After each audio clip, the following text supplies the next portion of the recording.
jjajja wa Kasuku era Kasuku abadde agezaako kubanga awa speech naye munnange ebintu biganye atendewaliddwa era okukkakkana nga microphone agitadde wansi ate ne yeyongera okubanga ayoza ku munye. Abantu bangi nnyo abazze ba celebrities ab'enjawulo mikwano gye bonna abasinga obungi babaddewo. Over condolence and support. Dr. Cash, thank you so much for this contribution. So we banya kutongera kubaliriza nteekateeka maaso obudde obugenda kuddako bwakufulumya obiri gwa mugenzi Father banaaba atuuse aza kutwalisa lunyimpi ate tufulumye podium tugirete mu kidaala oluvannyuma emisa egenda kutandika. Tulina naffe abatuwadde ebimuli misa bw'eneeba ewedde ebimuli ebyo tugenda kubiteekako n'oluvannyuma mabega wali wetuvudde senga migadde baŋŋambye wetugenda okuteeka maama ono tusuubira okuva wano ku ssaawa 9 kyamanyi nti tunaba kusobola okukwata ebiseera ebyo abawuliziganye Father bajja kuba bambuulira watuuse tusobole okutegeeza abakungubazi kuba itemu zonna sofa ezisinga tuzikoze tugabudde tusomye obubaka n'abogezi okuva jjo Planned Mulekwa twogera ku Tamale Mirundi Junior yabaddewo era abantu babadde beebuuza nti omwana ono ng'akyusa nnyo ebigambo kubanga yali yabategeeza nti Kasuku waliba ng'afiiridde omwana we talinnyawo.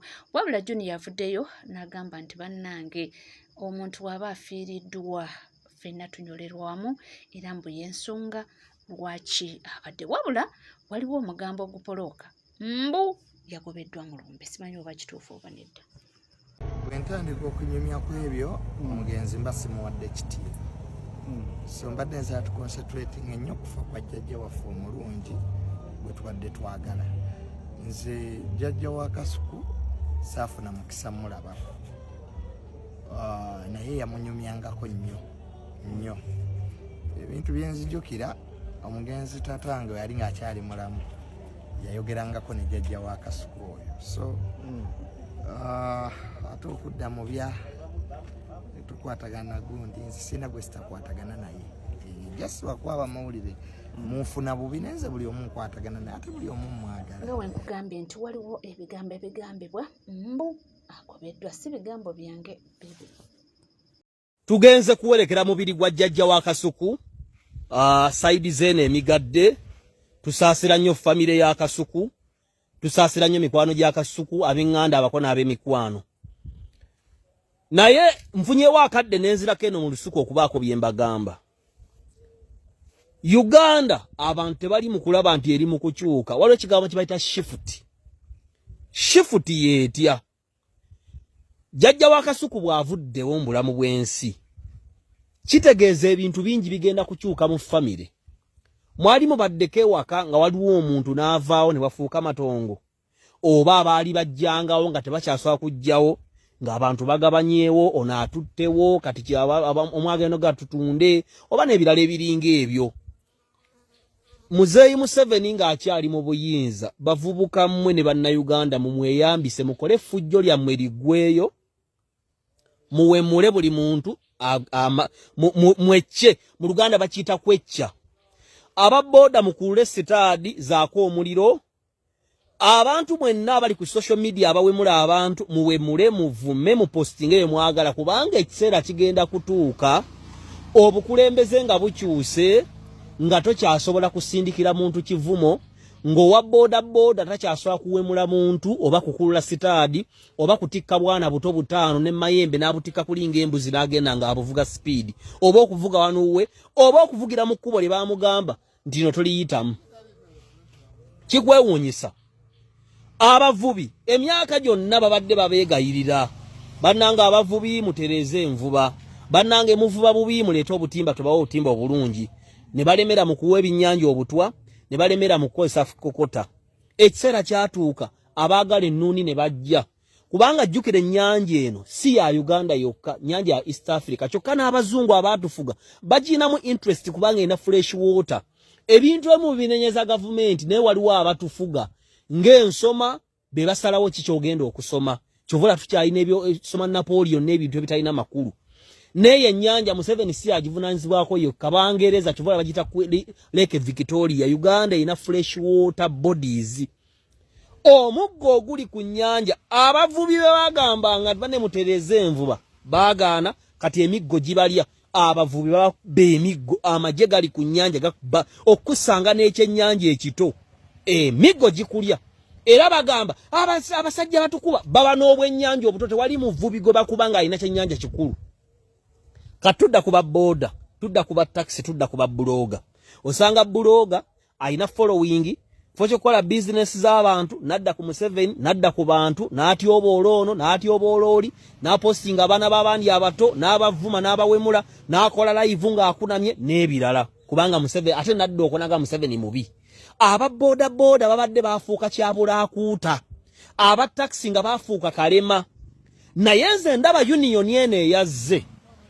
Muganda wange egenda kubanyweza oba oyagala oba toyagala. Bwebanga union esolo kwata abantu abasoma mu 10 ne batwale Dubai. Abantu abangi bwe bato babadde bagenda kulamaga Saudi Arabia. Ne union yakutta abantu abali mu 12 ne batwale Dubai. Basinka n'omugagga wa pichipichi baita Spiro. Pichipichi ey'amasanyalaze yekuyitako mu kasirise. Pichipichi eyo omugagga nange naliko ne Kalera yaliko ne bafeyi baliko ne Media House yaliko bino byali bya misana tuku. Omugagga ng'agamba nti ensi yonna kati eri mu kusenguka okuva ku mafuta kuba gono n'obutonde bw'ensi ate gali expensive okudda ku masanyalaze. Uganda yensi esinga amasanyalaze ndowooza mu nsi eno. Ate amasanyalaze kitegeeza omuntu agenda n'akyajinga batule n'avuga pichipichi eyo tewali mukka ate n'asaasanya ne ssente n'obutonde bw'ensi ne busigalawo. Naye bw'olaba agenda za union kutereeza mulimo ekitegeezo wa board oba wa taxi oba w'ebyentambula yenna okuyingira union kiyamba ye. Aba boda mulina eddembe leero okukola omulimu naye mwagufuulanga kasasiro. Otambula oli ebikajjo, otambula onywa amayirungi, ofuuwa enjaga, omyusa amaaso, mukwata abakazi, mubakwatirira. Naye union eno Mwami Ssennoga eno agenda gye mwaleese muginywereze eddala. Nosanga owa taxi emmotoka eriko abantu basatu bagiryako ng'eringa ekisasiro. Nga gearbox ajula na jirera buleza ati mu ngalo. Nenga emmotoka eyo kwe balya. Abaana be kwe basomera ng'ate waliwo n'omulala agivuga ekawungeezi naye afuna rwenti. Nenga emmotoka eyo bagivuga nga baagala bapakinga mu kkubo wakati babba abasaabaze mulimu ebiku mulimu ebiyenje kati ne mugamba mbu Uganda singa ebanga Dubai naye twogera amazima. Dubai osookusangayo taxi ezifaananga ezaffe wano. Kati bagambye abatembeeyi bave ku kkubo buli omu akaayana. Dubai oyinza osanga omuntu atadde nnyanya ku kkubo. Rwanda oyinza osanga wa boda akulula stadi. Oyinza okwesanga Rwanda nga bamaze okulonda aba boda bekalakasa ne bookya n'ebipiira. Ate ezimu ne bazisuula naawo ne bazookya bo bennyini. Ne webuuza baagala ki? Naye union ngenda kwongera okugibannyonnyola.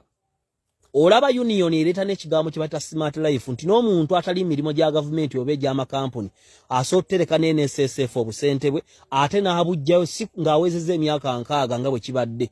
Bw'agamba nti sente zange zimala emyaka 2 bw'aba ateekayo emitwalo 3 asangayo 6.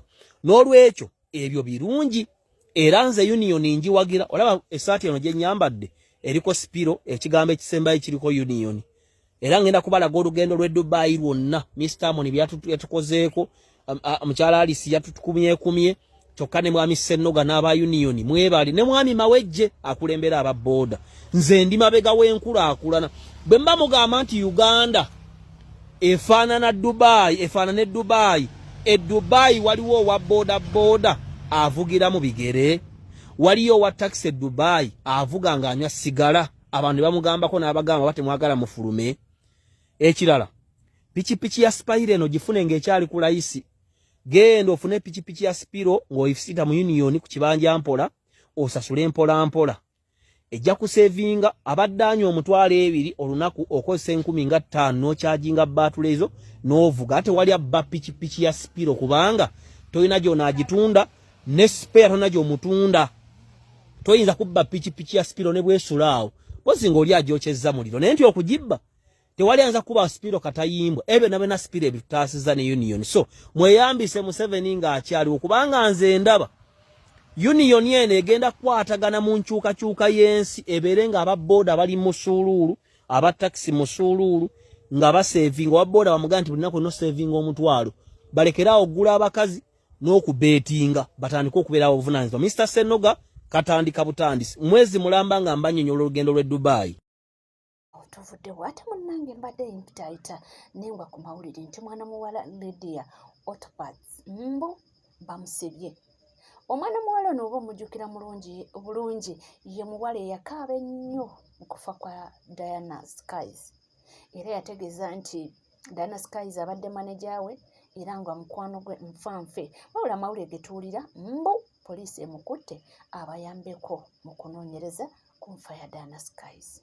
Bantu bange oba bituufu oba nedda naye nga ngasanze nga gayitiŋŋana awo tufuddewo.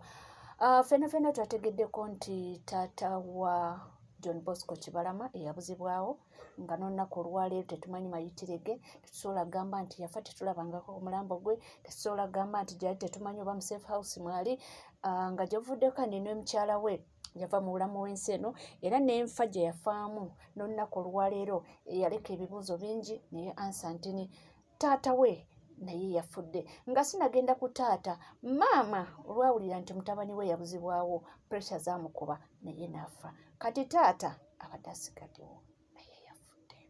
Olunaku olwaleero mukulu David Lewis Rubongoya abaddeyoko era mu bigambo bye bw'ati bw'ayogedde.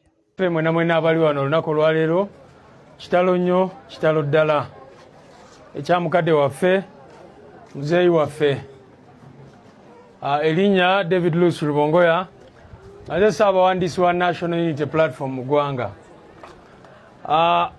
Tuli mu kunyolwa olw'ebyo byonna ebize bibeerawo mu nnyumba ya muganda waffe Kibalama John Bosco gwe bawamba nga 3 June 2019 ne bwe twogerera talabikangako.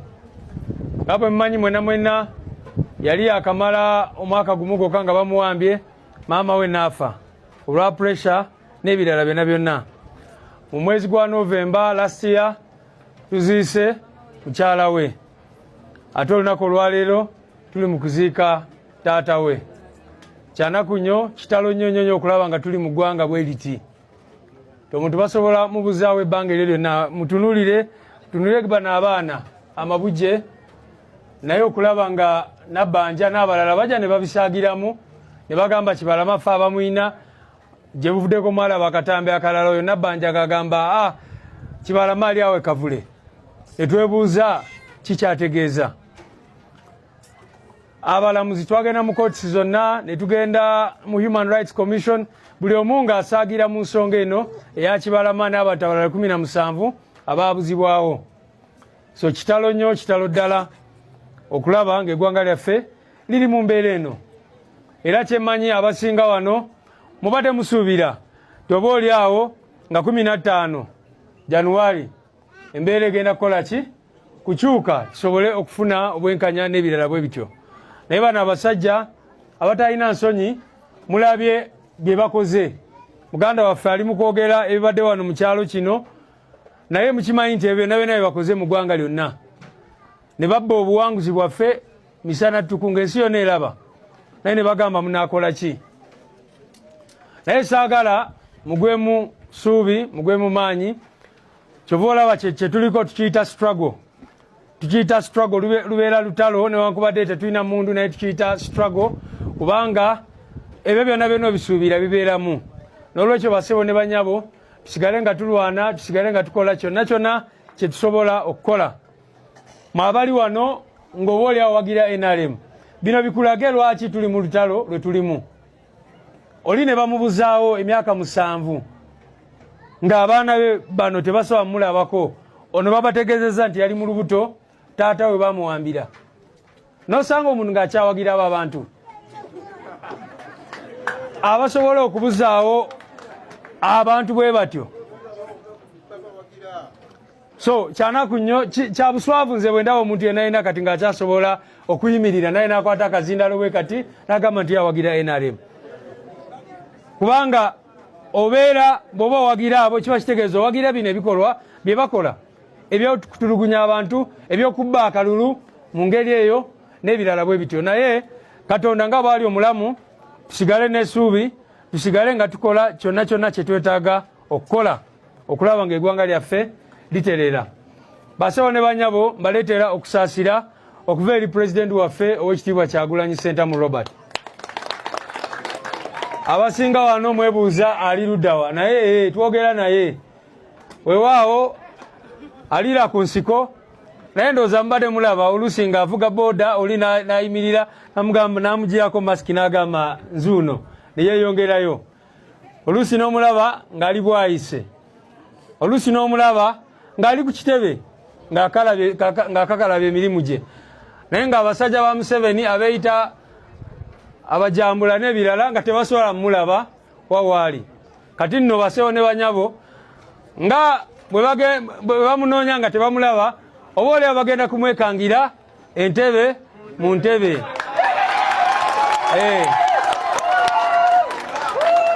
People power, our power. Banange tusigale nga tuyina essuubi, tusigale nga tukola kyonna kyonna kye twetaaga okukola. Katonda ali naffe, byonna bye tulubirira tugenda bituukako nga Katonda waffe bw'ali omulamu. Famire tugenda kukwatagana nabo nga bulijjo, tubadde tubayambako era ne bano abaana tujja kubayambako nga bulijjo mu mbeera y'okudda ku ssomero n'ebirala bwe bityo, naye ffe ng'ekitebe tetusobola kureplacinga bazadde b'abano abaana.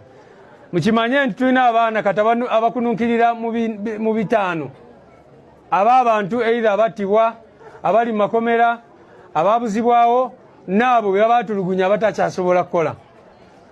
So abaana be tubadde tulabirira abali eyo mu bibiri naye nga burden y'abaana basuka mu bitaano abali eyo. N'olwekyo namwe abasobola okuyambako ku baana abo kiba kituyambako okutwanguyizako emirimu. Muzeeyi Wumula Mirembe kyanaku nnyo. Muzeeyi ono nali naye ku lumbe lwa mukyala Kibalama era yambulira nti ekintu kyasinga okwagala mu bulamu bwe kwe kulaba ku mutabani we. Ekyo kye kibadde kirooto kye ekisigaddeyo mu bulamu. Kyanaku nnyo nti takituuseeko era agenze nga tukyali mu mbeera eno naye nga baganda baffe bagambye tugenda kusigala nga tubanja Kibalama. Tugenda kusigala nga tubanja Kibalama kubanga tukimanyi bulungi nnyo ab'ebyokwerinda aba gavumenti ya Museveni be baamutwala. N'olunaku olwaleero tumubanja ate si yekka n'abalala bonna bonna be babuzizaawo mu mbeera eyo. Omukama abeere nammwe. Muzeeyi Wumula Mirembe. Banange tugende tutuule wano. Tweyanzege. Kitalo nnyo era kitalo ddala. Tweyongera okuba nga tusabira ab'enganda n'emikwano era tusabire n'omugenzi. Mukama muwe ekiwummulo ekirungi naye nga mawulire si malungi. Taata oyo abadde alindiridde ebbanga nga omutima gumugamba nti maybe luliba olwo n'alaba ku mutabani we ng'akomyewo naye tekisobose. Mukama bw'atyo n'amutwala nga n'essuubi terikyaliwo nti oba mutabani we. Jjukira omwami ono gwali mwaka gwa 2019 John Bosco Kibalama yali Mother's Day era kigambibwa nti yava ewaka agenda na mugongo wabula teyadda. Emmotoka gye basobola okuba nga balabako naye tebamanya oba bamuzingirako mu mmotoka omwo taata nga teri alaba mpaka olunaku olwaleero. Ffe tubaawo kubanga tukutuusaako amawulire ag'enjawulo era weeyongera okuba nga weekumidde ku NCK TV. Teweerabira kubanga osubscribinga, ringinga that notification bell, sharinga, likinga. Ebisigadde tukyalina amawulire mangi nnyo nnyini ddala kugamba bugambi nti gwe tuula butuuzikalira nywera buli kyewetaaga okuba ng'omanya wano wokka tujja kuba nga tukikuwa era tujja kuba nga tukutuusaako bingi nnyo ebigenda mu maaso era bingi nnyo ebitambula naye nga mpola mpola byonna tujja kubanga nga tubatuusaako kasita musigala naffe mutuukirize tube nga twebeerekereza tujja kuba nga tukoma mu masawo n'amalala mangi nnyo tova.